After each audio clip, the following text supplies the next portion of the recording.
Alors moi, dans le fond, en tant qu'orthopédagogue, en début d'année, là, on a travaillé beaucoup, dans le fond, là, à mettre en place comment on allait ramasser ça, la collecte de données. Puis en fait, toujours dans le but de répondre aux besoins des élèves, bien, comment est-ce qu'on allait monitorer, dans le fond, nos interventions. Donc, par motivation, par intérêt, je me suis dit en début d'année, go, je vais travailler dans le même sens, en fait, que les enseignantes avec qui je travaille. Donc, je me suis dit, je vais l'expérimenter cette année de mon côté en orthopédagogie. C'était quelque chose aussi, là, au niveau des tableaux, l'organisation, c'est quelque chose qui m'interpellait, là, qui était un peu dans le même sens de ce que j'aime travailler. Donc, je me suis dit, je me lance comme tout le monde dans la collecte de données, je l'expérimente en orthopédagogie. Donc, c'est ce que j'ai fait cette année.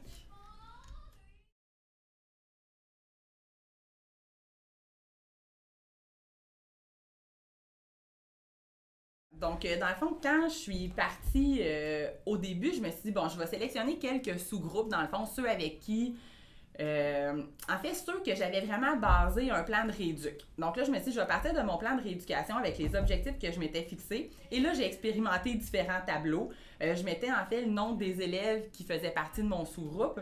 Après ça, moi, j'ai décidé, dans le fond, d'y aller sur 5 semaines. Je me suis dit, bon, si j'observe 5 semaines, pendant ces 5 semaines-là, ça me permet de me réajuster pendant, dans le fond, mes 5 semaines, mes interventions, de les réajuster. Et je me suis dit, après 5 semaines, souvent, on a un monitorage quand on a, dans le fond, nos rééducations.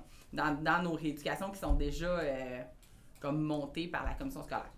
Donc, je suis allée là-dessus. Je me suis fait un tableau. J'ai dit, je me cible quelques sous-groupes. J'ai mis, dans le fond, les objectifs. Qu'est-ce que je travaillais comme séance type pour chaque groupe, pour chaque sous-groupe. Et je me suis lancée, là, dans le fond, là-dedans. Donc, tu sais, comme exemple en lecture, ben là, je suis allée. Si au début, je faisais de l'automatisation de la lecture de syllabes, ben là, j'y allais à chaque fois. J'y allais et j'observais. J'observais pas à chaque séance d'intervention. J'observais vraiment là, une fois par semaine. Je m'étais mis ça, dans le fond, dans mon horaire. Donc, le vendredi, dernière période, là, je sortais mes grilles d'observation hebdomadaires que j'appelais. Puis, je complétais, là, dans le fond, avec mon crayon vert, jaune, rouge. Et là, je remplissais. Là. Donc, souvent, je remplissais, dans le fond, une fois après 3 séances, là, une fois par semaine. Donc, c'est comme ça que je l'ai vécu cette année.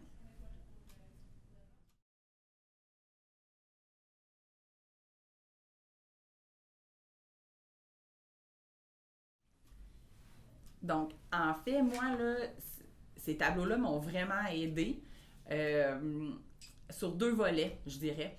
Le premier, la première chose avec laquelle ça m'a vraiment beaucoup aidé, c'est dans le travail d'équipe avec les autres enseignantes, avec la direction. Donc, oui, quand on se rencontrait, parce que tu sais, veux pas en orthopédagogie, souvent, nous, on fait notre travail dans notre local. Les enseignants sont de leur côté en classe. On sait que l'évaluation des élèves se fait en classe. Donc, oui, il faut qu'il y ait une communication qui est fréquente. Oui, il faut s'assurer, dans le fond, que le transfert des apprentissages se fait. Et là-dessus, ça m'a vraiment beaucoup aidé. Parce que souvent, dans le fond, je rencontrais les enseignantes qui venaient me voir, puis là, OK, là, un tel, t'es rendu là, regarde-moi, je vois, exemple, au niveau, bon, de la conscience phonemique, tu sais, moi, je vois vraiment une belle amélioration. Toi, en classe, est-ce que tu le vois? Si déjà là, c'était pas pareil, mais je savais que moi, soit que j'avais à réajouter mes interventions ou j'avais à aller faire peut-être une saucette en classe pour dire, ben, regarde, oui, là, faut que mon élève transfère, soit qu'il transfère des stratégies ou qu'il utilise des outils qui est habitué d'utiliser avec moi, mais qu'il n'utilise pas d'une manière autonome en classe.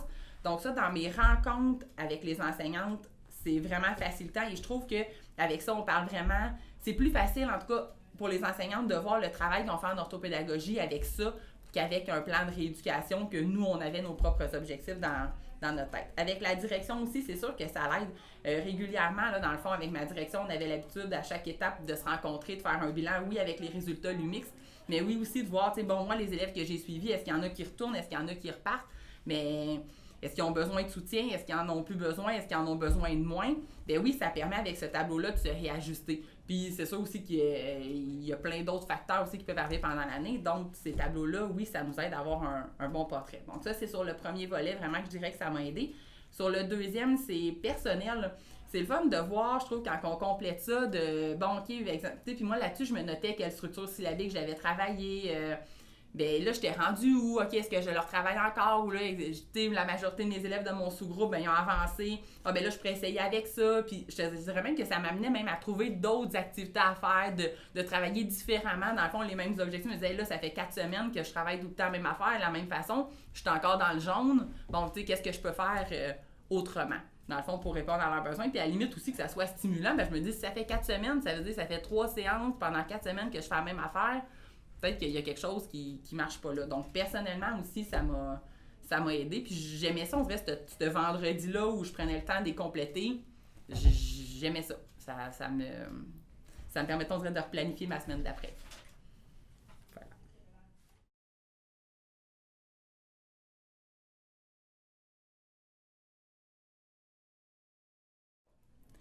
Donc, à y penser, je dirais que moi, dans ma façon de travailler, j'en tire beaucoup plus d'avantages que de difficultés.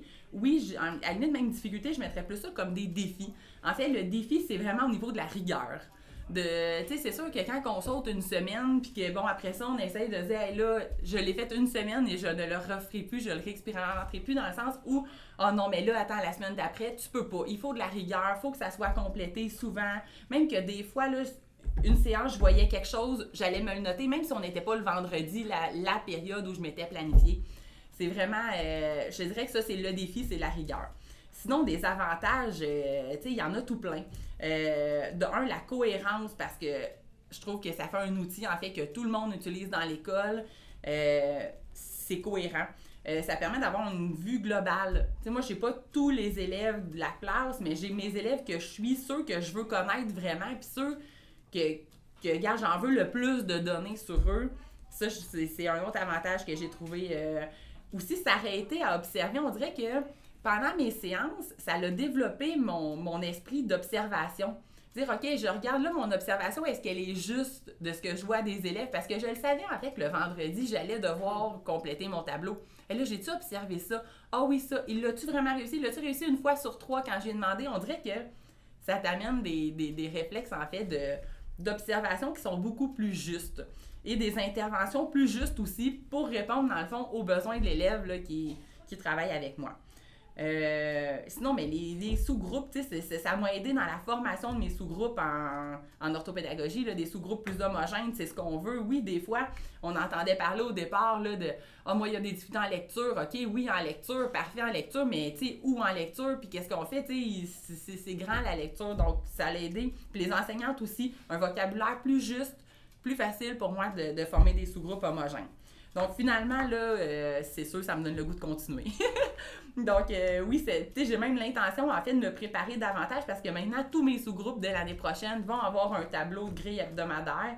Je vais être prête, puis, tu sais, j'ai pas fini d'explorer différentes formes, différentes façons pour que ça convienne, mais oui, vraiment, je continue, c'est certain, et j'aime ça, et je partagerai aussi avec mes collègues, là, avec plaisir.